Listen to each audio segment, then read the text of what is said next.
it's Liz from Cellomoji.com, and I'm going to talk to you today about playing the Imperial March from the movie Star Wars. Hit the thumbs up if you are a Star Wars fan like I am, and if you would like to see some more Star Wars music on this channel. So the version of the Imperial March that I'm playing today is from this book, Star Wars, A Musical Journey, episodes 1 through 6.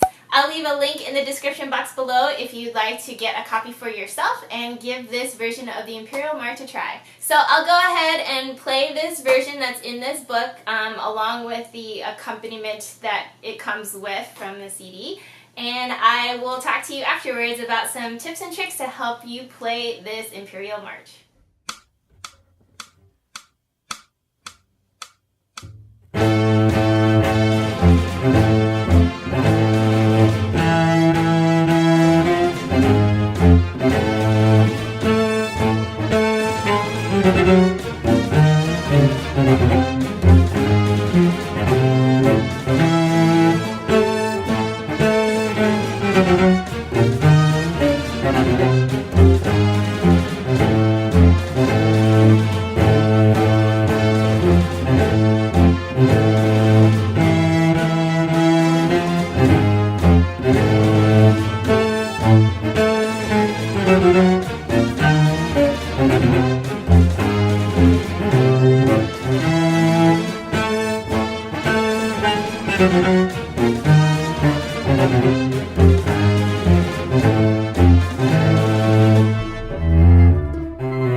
Imperial March version. I just wanted to talk first about a few good things about this version of the Imperial March. So what's really great about this Star Wars book is it comes with a CD that has 2 tracks per song of the book. The first song is a demo track to show you exactly what the song should sound like with the cello solo part as well as the accompaniment, what it will sound like behind it. And then they'll also include a track where it is just the accompaniment, and then you can play along with it. And it's just kind of fun because you kind of experience playing with like a pseudo orchestra. And added bonus is they actually include a piano part as well. So in case you ever want to play it with a pianist and want to play it live or something like that, you have that option as well. So it's kind of versatile, like you can either play it with someone else or you can play it by yourself, which I always think is nice because sometimes you just want to play it with other people and sometimes you just want to play it by yourself. So it's nice to have that option. Okay, another great thing is obviously the tune is very recognizable. We all know this tune as, the Imperial March tune, but it isn't written in the original key. So it is nice that you can still recognize what's going on even though it's not in the original key. I'm actually pretty thankful that we don't actually have to play what's written in the cello part. Let's just say there's a lot of triplets and your arm's going to get very tired, so it is kind of nice just to play the melodic theme here, which is usually played by the brass to get that really nice ominous sound, but here we're just playing it on the cello. Another great thing about this version of the song is it gives you a click count off basically. So it counts off 2 measures of quarter note beats so that you know exactly how fast the song is going to go, and then you can start right at the beginning on beat 1 with the accompaniment, so there is no delay or no wondering when it's going to start, which is pretty neat. Okay, so there are some things that aren't so great about this, but I think that it shouldn't necessarily deter you from giving this a shot. One of the things is that in this version, it's kind of clear that some of the accompaniment is MIDI tracks. There's a section in the middle of the song where it is pretty clear it is a MIDI and not a real instrument. which is a little bit unfortunate, but you know, again, you're just trying to enjoy the song and enjoy the experience of playing this song, so try to not let that deter you. Measure 16 has a little bit of a weird fingering. It's just a misprint, I think.